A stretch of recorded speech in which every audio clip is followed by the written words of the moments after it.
What's up guys, Joe with Treasure Farms. I'm a habitat specialist with Whitetail Habitat Solutions alongside Jeff Sturgis and the gang. Hope everyone is doing well.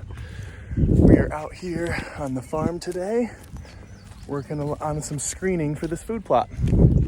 And the main point I want for this video is going to be that there is a difference between large seeds and small seeds when it comes to, depth and how we want to plant. So today, working on some switchgrass. Ideally, I would be drilling it in right now. It is one of our recommendations that on client visits that we typically use when someone has access to a drill and they can take proper, weed precautions by spraying. You can see this was actually worked a little and cultipacked, and that's mainly because I could not get out here. It was too wet to do the simazine and the rest of our sprayings, and actually have a good friend here that would let me use this drill, and he's just out of town. So there's a couple things that set me back, but you know what? I've had this seed for a little bit. I don't want it to go bad. I don't have too much of it, so I figured this front plot that I can actually work and test out, why don't we do that for you guys? Because, switchgrass is definitely one of the most commonly failed stands that we help clients with. And usually they're missing one or multiple steps when it comes to our whole switchgrass process. I detail really both methods quite well in a different video, which I will link here so that you guys can go back and watch that if you want to go in depth. But for now, just know that the way I am doing this today is not actually how we teach. And the only reason I am bringing it to you is because I'm still all about testing new stuff, want to see if it works. I'm not going to beat around the bush or lie to you guys about what I'm doing at my farm, even if it's not perfect or maybe not even the way that I wanted to originally do it. So keep that in mind. This could end up being a failed stand, but it's going to be fun regardless. Again, I wanted to use the seed. This front area just became dry enough to where I could get the tractor out. Feel like I haven't driven it in months. Maybe I haven't. So it was a lot of fun. Worked the ground the first time with some discs. That was my first time using the discs on my tractor, which was awesome. Worked great. And didn't go super deep. We just kind of tickled the surface. And then here's one of my main points for today is that the switchgrass seed is rather small, right? It's kind of like clover and brassica seed. And with that being said, we really don't want this seed deeper than 1/4 to 1/2 inch, which is why after disking, I went back over the seed bed with the cultipacker before putting the seeds down. So I went over with the cultipacker after I disked. I just put some seed down. I guessed a little bit light, so I'm gonna bring a little bit more back out there and finish it off. And that's definitely another good point too, guys, is with seeding, not to jump topics, do a small area first. You really shouldn't hear the switchgrass seed like hitting the ground like rye and buckwheat and right? So if you are, you're probably seeding too heavy. I forget what the rate was. I want to say something like 1 1/4 or around there.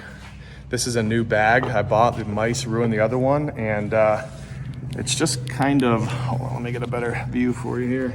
It's just kind of hard to tell exactly where the line is. But if you know that you are hearing the seeds, you're probably overseeding. And if you can do a small area, pick out 1/10 of an acre, which is basically, what I'm doing with this 10, 12 foot swath around the food plot. And I made one pass and pretty much ran out of seed. So thankfully I am not wasting pounds of seed, $20 a pound or whatever it's going to be. I'm wasting, a fraction of that, but that's, then you adjust. So if you're going to be doing a couple acres or doing your whole farm, you can adjust after that and it works perfectly fine. So we're going to get back out there. And on top of that, guys, when it comes to the small seeds, 1/2 to 1/4 inch is plenty. You do too much, they're not going to work. Versus the larger seeds, your corn, beans, peas, you're really going for 1.5 inches, sometimes even 2 inches and such. So kind of bear that in mind. And one of the main reasons I wanted to bring that to you, not just because of the switchgrass, but because many of you are going to be utilizing Jeff's, buckwheat no-till method. And I'm going to be putting buckwheat in here in a couple of weeks for when I'm about 8 weeks out. Just had that question yesterday, actually. When I'm about 8 weeks from my fall planting, remember guys, we'll give enough time for that buckwheat to hit maturity and not be reseeding itself completely. So when you go to do that, right, you grow your stand of buckwheat, then you seed into the buckwheat, smash it down, and then spray it with your glyphosate. If you're going to be planting right away into that buckwheat, remember you're only spraying the glyphosate, not the 2,4-D that has a residual and could kill it.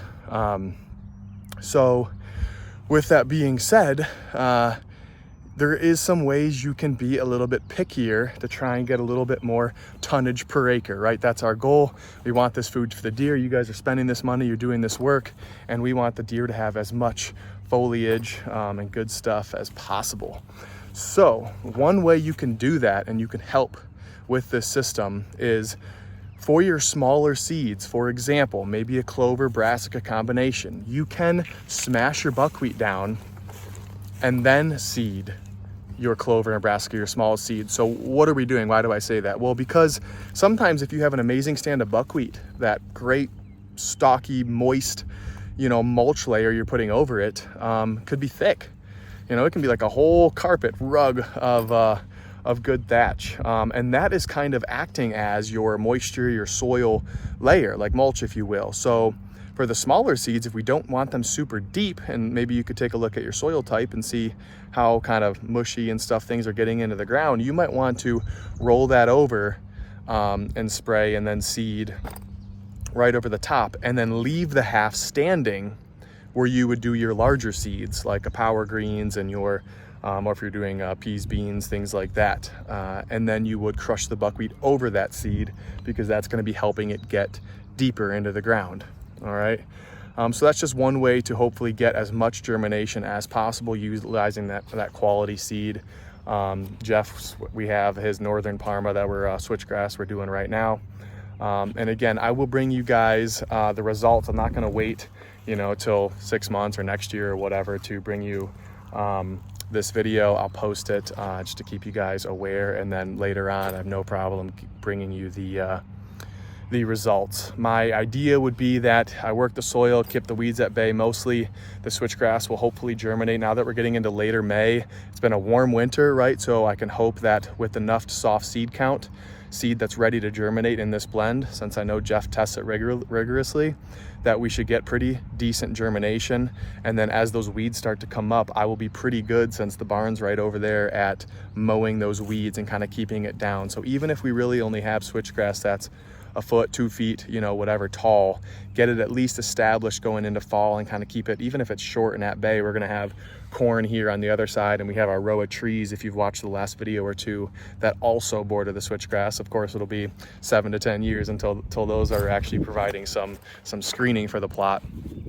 But anyways, keep those weeds at bay and meticulously mow 2, 3, whatever times throughout the summer. And then that following year, I could still spray simazine, right? That second year, spray that pre-emergent to kind of set it back again. And then same thing, maybe spot mow a little if need be. So we will see. I just want to harp that this is not normally the way that we would go about teaching and how I would want you guys to do it, because if you're doing this work, you're buying the seed, I want you to really, really be high percentage success.